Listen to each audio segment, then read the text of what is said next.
Монголчууд бол ном соёлын гайхамшиг төвтэй ард түмэн.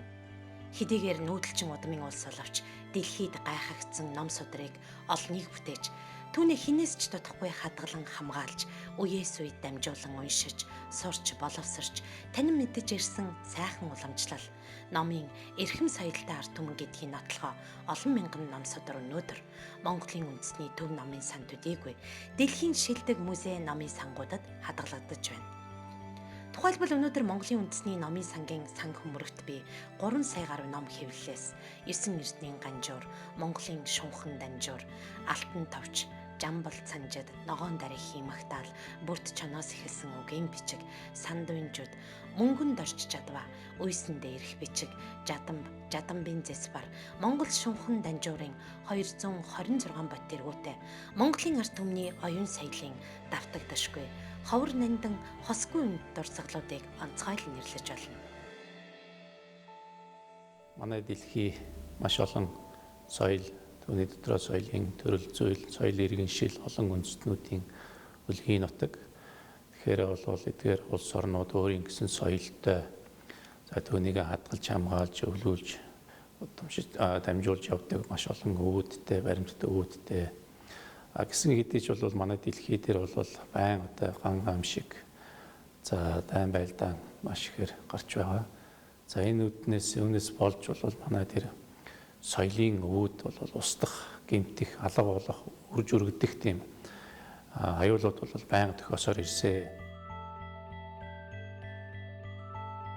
ЮНЕСКО 1992 онд дэлхийн баримтат өвүүдийг хадгалж хамгаалах зорилгоор дэлхийн дурсамж хөтөлбөрийг эхлүүлсэн бөгөөд баримтат өвийн олон улсын болон бүсийн бүртгэлийн жагсаалтанд өнөөдрийн байдлаар дэлхийн нийт 238 баримтат өвийг бүртгэжээ. Баримтат өвгөө чухам юу вэ?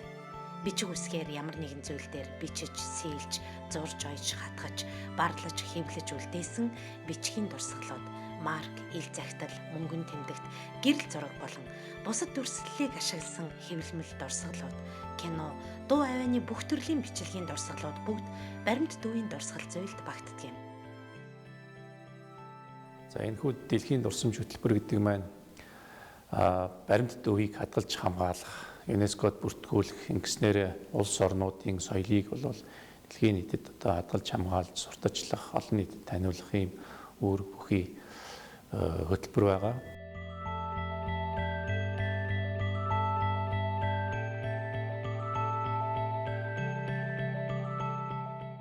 Дэлхийн баримтат өв гэдэг маань ерөөсөө дэлхийд хосгүй ганц их хуваарай байдаг. Дахин давтажгүй мөртлөө тэр их хувь нь гадаад үзмж байдлаа хадгалсан тийм шалгуурыг тавьдаг. За түүнээс гадна энэхүү хосгүй өв маань тухайн газар нутаг, орон зай, цаг хугацаа, тухайн ард түмэн, соёл иргэншлийн гэрчлэх ерөөсөө л ганцхан түүхэн баримт байх ёстой гэж бол үздэг. Монгол улс 2005 онд дэлхийн дурсамж хөтөлбөрийн үндэсний хороогоо байгууллаа. Энэ хорооны дараагаар нь би ажилладаг. Нарийн бичгийн дараагаар нь ЮНЕСКОгийн үндэсний хомшийн шинжлэх ухаан, мэдээлэл харилцаа холбооны салбараар үүссэн мэрэгчлэлтэн ажилладаг. За бүрэлдэхүүнд нь болохоор архив ерөнхий газрын дэд дарга, улс орны шинжлэх ухааны яамны номын сан, хэвлэлийн бодлого газрын дотоод асуудлаар үүссэн мэрэгчлэлтэн. За ЮНЕСКОгийн ажилтан, хэл зохиолын хүрээлэнгийн захирал, соёлын өвийн төвийн захирал, Монгол Улсын их сургуулийн Монгол хэл соёлын сургуулийн захирал гэсэн юм хүмүүс ордгийг. Тэгэхээр үндэсний хороо байгуулагдсанаар цаашид Монгол улсад бүтээгдсэн манай оюуны соёлын өвүүдийг олж нээх, олон нийтэд хүргэх, сурталчлах, за мөн цаашлбал ЮНЕСКОд бүртгүүлж дэлхийд дахинд хамгаалах, за Монгол улсаас сурталчлах ийм зорилго үйл ажиллагаа бүх юм үндэсний хороо. Дэлхийн дурсамж хөтөлбөрийн Монголын үндэсний хороо хөтөлбөрийг Монгол танилцуулах ажлыг ЮНЕСКОгийн Бээжингийн төлөөлөгчийн газар, Өмнөд Солонгосын ЮНЕСКОгийн үндэсний комисс болон ЮНЕСКОгийн Монголын үндэсний комисстай хамтран зохион байгуулж, дэлхийн дурсамж хөтөлбөр Монгол оронд хэрэгжих эхлэлийг тавьсан юм. За энэ үндэсний хороог цөөхөн орон байгуулсан. Тухайлх юм бол Аз нуган талайн бүс нутагт зөвхөн 12 орон ийм үндэсний хороотой. Тэгэхээр бол Монгол улс маш одоо эрчимтэй, идэвхтэй энэ үйл ажиллагаанд татагдсан оролцож явж байгаамаа. Тэр энэ хүмүүс яг юу хийх ёстой юм бэ гэхээр Монгол улсын хэмжээнд байгаа одоо бичиг соёлын хосгүй үнэт өвүүдийг нэгдүгээрт бол судалж чагсаалтыг гаргах ёстой. Хоёрдугаарт энэ өвүүдэд дотор нь ангилах ёстой. Одоо үндэсний хэмжээний хосгүй өв нь алий, бүс нутгийн хэмжээнд одоо бүртгэгдэх ёстой өв нь алий, дэлхийн хэмжээний өв нь алий юм бэ гэдэг одоо энэ зааг ялгаа ангиллуудыг бол хийж өгөх ёстой. Тогтвортой хөгжил, хүмүүнлэг яс, оюун ухаан, мэдлэг мэдээллийн хүчин зүйлийн нөлөө нэн ихээр өсөн нэмэгдэж байгаа өнөө үед дэлхийн оюуны байгууллага болох ЮНЕСКОгийн үзэл санаа, үйл хэрэг, дэлхий дахинд улам бүр үндэс нь ач холбогдолтой болж байгааг дэлхийн дурсамж хөтөлбөрийн цар хүрээ илтгэж байна.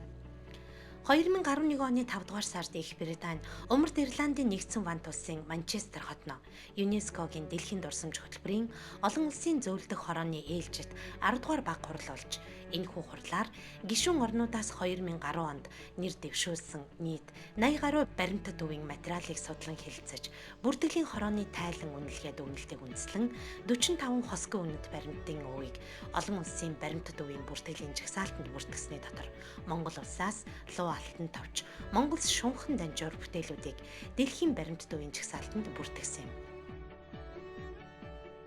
Тэгэхээр 17 дугаар зууны дунд үед зохиогдсон Лусан Нанзан гүүшийн зохиосон Алтан тавч гэмэх түүхэн зохиол бол яхахгүй энэ Монголын түүхийн зохиолууд дотор бол хосгүй үнэтэй олон талаараа гайхамшигтай ийм бүтээл байгаа юм. Тэгэхээр зэрэг монголчууд бол бидний сайн мэдэх Монголын нууц тавчаанаас эхлээд түүхэн сурвалж бичгүүдийг бол үе үед нь Монголын мэрэгд, бичгийн хүмүүс зохиож бүтээж ирсэн. Тэгэхээр Лусан нандны Алтан тавчийг яагаад онцолж энэ дэлхийн хосгүй үнэт өвөөр бүртгэсэн юм бэ гэдэг бол бас хэд хэдэн зүйлийн учир шалтгаантай. 17 дугаар зууны ихэнх үеийн түүхчлэл Лусан нандны эртний хаадын үндсэлсэн төр ёсны зохиолыг товчлон хураасан Алтан тавч хэмээх оршуу нэрт номыг шинжлэх ухааны хүрээлэнгийн анхны дарга Эрдэмтэн Жамингуй хан хинтийн уулын Юншэбо өвгийн тайж Даригад хадгалагдсан байсныг 1926 онд хүрээлэндээ авсан байдаг.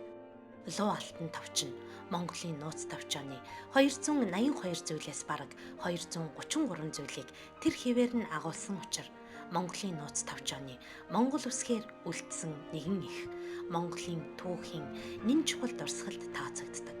19-ийг харьцах нь 63 см-ийн хэмжээтэй цаасан дээр хулсан үзгээр бичсэн 352 хуудас бүхий энэхүү судар нь Монгол улсын засгийн газрын 1995 оны тогтоолоор хосгүй үнэт дурсгалын гэрчлэгээ авсан байдаг. Нөгөө талаас Лусан нандны Алтан тавч бол одоо хүртэл дэлхийд ганцхан хувь байгаа зохиол. Түүний хуулбар бол байхгүй. Өөрөөр хэлэх юм бол бидэнд одоо хүртэл илрээгүй бодоход Лусан нандны Алтан тавч бол анх хулсан үзгээр бичигдээд тэр анхны их хувь нь өнөөдөр бидэнд хадгалагдаж, улсын номонд хадгалагдаж байгаа ганцхан хувь ийм зохиол. Нууц тавчаанаас эхлээд өөрийн амьдарч байсан 17 дугаар зууны дунд үе хүртэлх бидэнд өнөөдөр уламжлаагүй олон түүхэн сурвалжуудыг дотроо агуулсан. Түүнээс гадна Хураангуй Алтан тавч, Чингисийн олон бэлэг сургаал, түүхэн домгуудыг багтаасан гэд олон талаараа Луу Алтан тавч түүхийн хосгүй нандин их сурвалж болж байдаг юм. Энэ Лусан нандны Алтан тавч гэдэг маань зөвхөн монголчуудын тухайд хосгүй үнэт түүхэн сурвалж төдийгүй дэлхийн одоо шинжил ухаанд, түүхийн шинжил ухаанд, нийгмийн шинжил ухаанд Төв Азийг одоо судалдаг хэн бүх эрдэмтний зайлшгүй үзэх түүхэн онц сонин сурвалж жишгийн нэг болсон ийм боломжтой. Ингээд одоо олон орны эрдэмтэд бол энд бас судалгааг нь зориулж байдаг ийм зохиол бүтээл байгаа юм аа. Дэлхийн дурсамж хөтөлбөрийн баримтат өвөөр бүртгэгдсэн бас нэгэн хосгүй бүтээл бол Монгол шунхан данжуур. Ганжуурын тайлбарлах данжуур нь эмтгэх төвдийн эрдэмтдийн бичсэн их баг 10 ухааны шаштрууд 3427 нэр төрлийн ном зохиолыг багтаасан 108017 хуудастай 23-ыг харьцах нь 72.5 см-ийн хэмжээтэй их хүлгэн судар юм. Энэхүү Монгол шунхан Данжуурыг 1740-од оноос Жанжаа хутагт олбид орж, Ширээд хутагт лувсан дамбын нам тэргүүтэй 200 орчим гүүш төвд хэлнээс монгол хэлэнд 1741-ээс 1742 онд хүрүүлж, 1742-оос 49 онд Бээжинд барлан 226 ботоор модон бараар хэвлсэн олон хүний хамтын бүтээл юм. Данжуурыг бол урд өмнөх орчуулгандаар нь нэмээд бүрэн төгс орчуулж модон бараар барлах энэ ажлыг бол 1742-оос 49 оны хооронд ийм богино хугацаанд хийж амжсан. Ар өөр Монголын бүхэл газрын нэртэй алдартай сайн орчуулагч нарыг урдаар бүртгэж яваад тэгээд тэднээс бүгдээс нь одоогор бол шалгалт аваад ингээд 200-аад орчуулагч нарыг цуглуулсан. Энэ хүмүүсд бол бүр тодорхой өдрийн 2 лам мөнгөний хөлстэйгээр ингээд жил гарахгүй хугацаанд энэ бүх зохиолыг бол орчуулсан. Тэгэхээр зэрэг энд бас нэг сонин зүйл санагдаж байгаа юм л да. Одоо бол бид нар хүн болгон одоо англи хэл сурдаг, англи хэл мэддэг гэдэг хүмүүс олонд байгаа бах. Гэтэл яг ийм олон мэдлэг ухааныг багтаасан 200 гаруй дэвтэр номыг нэг жил хүрэхгүй хугацаанд юм 2 жилийн хугацаанд орчуулчихъя гээд за англи хэлний 200 орчуулагч олоод ирэх юм бол өнөөдөр олдох болов уу гэдэгт би ихэд эргэлзэж байна. Тэгэхээр зэрэг тэр үед бол тэр 18 дугаар зууны үед тэр олон орчуулагч нараас шилж сонгоод 200 бол өлгөөн олоод тэд нар маань тийм гайхамшигтай орчуулгыг хийж байхад бол ер нь тэр үед бол монголчуудын бичиг үсгийн боловсрол орчуулга гэдэг бол бичиг үсгийн боловсролоос гадна хэлний агуу их боловсролтой хүмүүс байсны шинж. Тухайн үед богино хугацаанд төгс орчуулга хийхин тулд эхлээд мэрэгд гарахын орон нэр томьёоны тол бичиг гаргасан байдаг. Учир нь Данжуур бол их бага 10 ухааныг багтаасан, олон янзын шинжлэх ухааны мэдлэгийг цогцлоосон шаштар тул орчуулагч бүр өөрийнхөө дадсан үгээр тайлбар орчуулга хийх шалтгааныг урьдчилан харж, нэгдсэн нэр томьёо бүхий мэрэгд гарахын орон тол бичгийг мөрдлөг болгон орчуулсан түүхтэй. Шунхан барын Данжуур гэдэг шунх гэдэг бол одоо харв их биш. Одоо ягаан улаан өнгийн ийм будгийн эрдэсийн зүйл.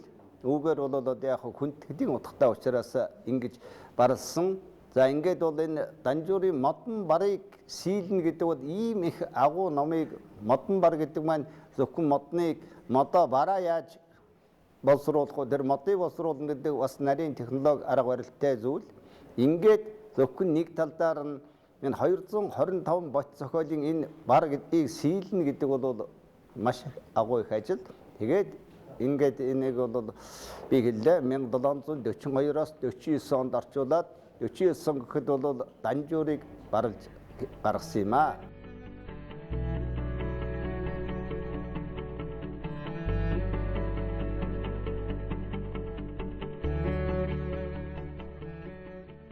Тэгээд одоо улсын намын санд хадгалагдаж байгаа энэ Данжуурыг бол 80 тонн гэж Бээжин жисаа сууж байсан одоо Аранхай аймгийн нутгийн том гүн хүн том ноёнтон тэр өөрөө сахрын сүр хөшөө гэдэгтээ өөрийнхөө сүмд дахиж байсан энэ Данжуурыг бол содор өчгийн хүрээлэнд үнгүү залж үрт улсын намын санд хадгалуулахаар залаад 9 зүйлтэй гэрээ байгуулсан. Тэр гэрээ нь бол одоо улсын намын сангийн үүдэн дор чулууд сийлэстэй байгаа. Тэгээд энэ бол үрт энд хадгалуулж байхаар ингэж үн төлөвлөгөөгөөр шилжүүлсэн ийм түүхтэй. Данжуур бол Магтаалын чуулган, Дандрын аймаг, Тарин, Судрын аймгийн чимэг, Очроор огтлогчийн номлол, Дууны аймаг, Эм засал, Винэн тайлбар гэх мэт шинжлэх ухааны болон орчлон ертөнцийн хамаг зүйлсийн утга учирыг тодорхой эмх цэгцтэйгээр бүрдүүлэн цогцлоосон агуу их нэвтэрхий тал юм. Энэ Данжуур гэдэг маань нэгдүгээр монголчуудын бол тухайн үеийн олон зүйлийн мэдлэг ухааны салбар, орчуулгын төвшин, хэлбэчгийн боловсролын төвшин, ном бүтээх, их хэмжээний том ном бүтээх энэ гайхамшигыг харуулсан ийм дурсгал байгаа юм. Тэгэхээр зэрэг энэ бол яхахгүй монголчуудын бүтээсэн хосгүй үнэт том бүтээлийн нэг нь шунхан барын Данжуур учраас энийг бол яхахгүй хүлээн зөвшөөрч одоо дэлхийн хосгүй үнэт өвөр одоо бүртгэж авсан ийм түүхтэй. За бид бол 9 эрдмийн ганжуур, Монгол бичмэл ганжуур гэдэг энэ ховор дурсгалуудаа бол бас дараагийн удаа бас дэлхийн хосгүй өвгөдөд бүртгүүлэх чиглэлээр манай эрдэмтдийн багууд бол бас судалгаануудаа хийгээд явж байна. Ер нь бол одоо монголчууд гэдэг чинь түүхэндээ асар их бичгийн үгийг бий болгосон ард түмэн. Харамсалтай нь одоо манжийн үеийн 200 жил, социализмын үеийн 70 жил гээд аль болохоор Монголын түүхийг бүдгэрүүлэх гэсэн, Монголын соёлыг бүдгэрүүлэх гэсэн их гүрнүүдийн нөлөөлөл сонирхлоос болоод харин манай үүд бол сайн судлагдаж дэлхийн хэмжээнд одоо судалгааны эргэлтэнд орох тэр тал дээр их харьцангуй хаалттай явж ирсэн байдаг. Тэр энэ бүхнийг бол энэ их үүд чинь зөвхөн монголчуудын хөшөөж хүн төрөлхтний бүтээсэн үг байхгүй. Хүн төрөлхтний түүхэнд монголчууд бас ямар хувь нэмэр оруулсан юм бэ гэдгийг бид бол тодорхой болгоё л гэж ингэж ажиллаж байгаа. Тэгээ манай зарим өвгүүд бол жишээлбэл гадаадын номын сан музейнүүд хадгалагдаж байдаг. Жишээлбэл бид одоо Оросын албаны улсын Эрмитажд бол асар олон өвгүүд маань тэнд байж идэг. Жишээ Чингисийн чулууны бичиг тэнд одоо үндсэн их нь байж ах шигтэй тийм ээ. Араб Персийн номын санхуудад бол Монголын түүхийн олон дурсгалууд байдаг. Тайвань хятадын номын сан музейд бол бас Монголын олон дурсгалууд хадгалагдаж байдаг. Энэ бүх юмаа бид нар илрүүлж, олж, судалж, хуулбарлаж, хойч үедээ сурталчилж, ойлгуулж ингэж явах үүрэгтэй. Тэгэхээр энэ ЮНЕСКОгийн дэлхийн дурсамж хөтөлбөр энэний хорооны одоо байгуулагдсны бас ажиллаж байгаагийн хамгийн нэг одоо чухал ач холбогдол нь бол энэ юм аа. Нэр дэвссэн тухайн үеийн дэлхий дахины үндсэн ач холбогдол нь цаг хугацаа, газар нутаг, орон зай, хүмүүсийн бүлэг, үндэстнүүдийн үйл хэргийг гэрчлэх, өвийн агуулгах сэдв, өвийн хэлбэр зэрэг шалгууруудыг нэг буюу хэд хэдэн шалгуураар натлсан байх ёстой. Өөрийнхөө соёлыг, өөрийнхөө өвийг дэлхийгээр баталгаажуулж авч байгаа. Энэ чинь Монголын юм шүү гэдгийг. Энэ нь бол бас цаашлуул 2-3 ач холбогдолтой. Наацх нь бол тусгаар тогтнолын асуудал. Энэ үндэстэн чинь өөрийн гэсэн бичгтэй, соёлтой, түүхтэй. Эстний одоо ийм уламжлалтай ард түмэн байна шүү гэдгийг дэлхийгээр зөвшөөрүүлж байгаа нэг хэлбэр тийм ээ. Хоёрдугаарт нэг ач холбогдол нь бол өөрийнхөө хэлийг, хэлнийхээ дархлааг бас дэмжүүлж байгаа. Монгол хэл гэдэг чинь өөрийн гэсэн бичгтэй, өөрийн гэсэн ном судраа олон жилээр хэмжилж ирсэн ийм хэл байна шүү гэдгээ. Гуравдугаарт нөгөө тухайн тэр өвөө дэлхийн хэмжээнд бас судалгааны эргэлтэнд оруулах, дэлхийгээр бас хамгаалуулах, хадгалуулах боломж бас нэгжиж байгаа. ЮНЕСКОгийн дэлхийн дурсамж хөтөлбөрийн 20 жилийн энэ жил тохиож байна. Монголын үндэсний хороо 20 жилийн ойн хүрээнд гадаад дотоодын судалгааны байгууллага эрдэмтдтэй холбоо тогтоон ажиллаж буйг улам эрчимжүүлэн ажиллахын зэрэгцээ. Судар номын тодорхойлолтыг нэгтгэж, хянах, зурагжуулан баримтжуулж архивлах, судалгааны үр дүнгээр тохиомл бэлтгэх, дэлхийн дурсамж хөтөлбөрт бүртгүүлсэн болон бүртгүүлж болох ном судруудын нэгдсэн бүртгэл мэдээллийн сантай болох гэх мэт олон ажлыг эхлүүлэн ажиллаж байна. Би Бурхны шашны төв гандан хэд болон Монголын үндэсний номын сангаар орохдоо маш олон гайхалтай хосгүй нандин баримтат өвөтэй танилцсан. Монгол улс одоогоор дэлхийн дурсамж хөтөлбөрийн баримтат өвд бүртгэгдсэн алтан товч, Монгол шунхан данжуураас гадна маш олон бичгийн дурсгал судар номуудаа дэлхийн баримтат өвөөр бүртгүүлэх боломжтой байна. Гагцхүү тэр бүгдийгээ бүртгэлжүүлж, үн цэнийг нь баталгаажуулах шаардлагатай байгаа юм аа.